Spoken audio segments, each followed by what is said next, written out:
Shaming வந்து எல்லாரும் shame பண்ணி தான் அது பாடி ஷேமிங்னு ஆயிடுச்சு.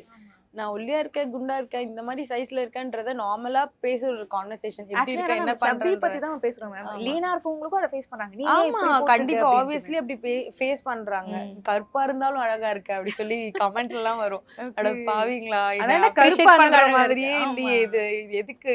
அழகா இருக்கீங்கன்னா அழகா இருக்கீங்க சொல்லுங்க. ஆக்சுவலி அந்த மாதிரி கமெண்ட்ஸ்லாம் வேணவே வேணாம். அழக வச்சு தான் ஃபாலோவே இப்போ என்னோட இன்ஸ்டாகிராமே நான் அதுக்கு முன்னாடி எவ்வளவோ நாலேட்ஜ் ஷேர் பண்ற மாதிரி வீடியோஸ் நெறைய போட்டிருப்பேன். ஆனா ஒரே ஒரு எல்லோ சாரீல ஏதோ ஒரு சாங் போட்டு என் சிஸ்டர் மேரேஜ்ல நான் போட்டேன். அதுல வந்த ஃபாலோவர்ஸ் வந்து 30,000. அப்ப நான் யோசிச்சேன், இந்த மாதிரியான வேலை எல்லாரையும் ஃபாலோ பண்ணிக்கிட்டாங்க ஒரு சோஷியல் மீடியா பிளாட்ஃபார்ம்ல அப்படின்னா, வெறும் ஒரு அப்பியரன்ஸ் வச்சு, ஒரு சாங் வச்சு, நான் சிரிக்கிறத வேல வச்சு இதெல்லாம் அப்படி பண்ணாங்கன்னா, எவ்வளவோ டேலண்டட் கிரியேட்டர்ஸ் இருக்காங்க. நானே எவ்வளவோ வொர்க் ஷேர் பண்ணியிருக்கேன். எனக்கு அதுல இந்த மாதிரி வந்திருந்ததுன்னா ஒரு ரியல் ஹாப்பினஸ் இருந்திருக்கும்.